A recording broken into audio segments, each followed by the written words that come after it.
Welcome to Trade of the Week. Looking ahead to the week starting Monday, the 13th of March. It's a week, of course, when we get the US interest rate decision. Taking a look at next week's trade is Josh Mahony, who joins us now with some more. Before we get on to next week's trade, which is tentatively related, I suppose, to the interest rate meeting on Wednesday in the US, let's talk about last week's trade, which was long Brent, which didn't quite work out. Didn't quite, I mean, to say the least, just because, we've spent months looking at a range for this market, and actually the 1 week that I decided to do Trade of the Week and expected to continue to do that, it absolutely smashed lower. That was off the back of two inventory numbers. We saw the API number came out massive. Again, that was followed up by a really big EIA number, and those two culminated in that sort of breakthrough on the downside from the triangle that we were talking about, and ultimately it absolutely crashed lower. But it was a difficult one to take, quite honestly, because we were actually seeing that the buy was around here. So actually pretty much called the bottom. We saw 2.5 days of very consistent uptrend. But, lo and behold, that's the way the cookie crumbles sometimes. And we have seen it smash lower. Now, in terms of the wider picture, this has got big consequences, because we can see we now essentially can see that as a topping pattern, and we're now looking towards this actually probably selling off further, and that the move that we're seeing at the moment is probably just going to be a retracement of this rally, which means we've come somewhere near the 50, but I think we're quite likely to break below the sort of 49.70 mark and come into this other sort of deeper cluster of support. Certainly, if you look at this wider picture, it does portray a market that does every once in a while get these pretty sizable pullbacks. It looks like we're seeing the same kind of thing. So unless we take up this 44.11, it still looks like, we're still in an uptrend.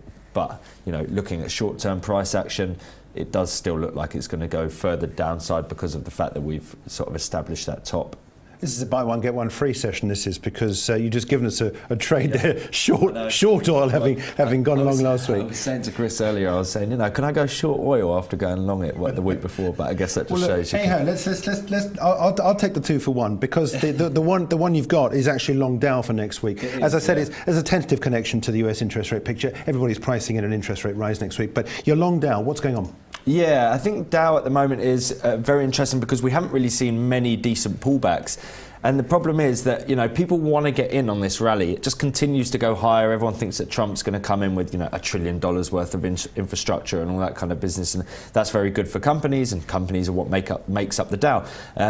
So we want to get in, but we want to get in on a pullback. And that's exactly what we've seen this week. We got a very deep pullback in the end, actually. And if we look on the hourly time frame, we can see we almost broke below the level that I was saying would need to be broken for me to think anything other than a bullish outlook. And 207.75 was that level. It came towards that, didn't break below that. And crucially, now we can see here that actually price action was trading within this sort of descending channel or wedge formation. We got the trend line break, but now following the payrolls release, we've seen the break up above 209.51. And that means as long as we don't break below this low that we've got here, which is 207.78, even a pullback would be a buying opportunity for me now. So we've got the bullish reversal signal that I've been looking for.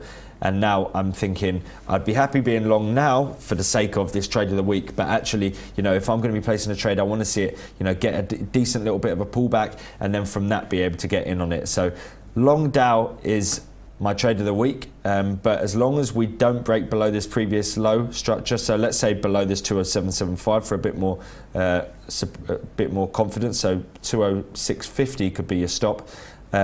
Then even a retracement would actually just be seen as a buying opportunity. And I do think we're probably going to return back on point. You said in terms of the FOMC thing happening tomorrow, not tomorrow, next week. It's an interesting one, because you would think that the expectation of a rate rise is going to see the US dollar rallying. We've not been seeing that. And you would think that it's going to make the markets sell off heavily. I don't think, we've seen, a week's worth of, trundling lower a little bit. But if you put that in comparison to the massive rally we've seen before that, I think people have sort of moved past this as the sort of core driver of where the markets are going to go. People are now thinking about this big spending plan and the tax cuts and, everything that's coming with Trump. So I think we should be able to withstand it, even if we saw a rate rise. The markets, like Bloomberg's currently factoring in 100% chance of a rate rise. So I wouldn't think that if we did see it, we'd necessarily see a massively adverse reaction. This is is equity markets by default. You don't want to put your money into bonds. You don't want to put your money into commodities. There's two areas where it's no-go. So where else do you put it? Equities. There you go. Long Dow. Okay, Long Dow. Josh, thanks so much indeed. That's the trade of the week for Monday, starting Monday the 13th of March. Long Dow, Josh's trade.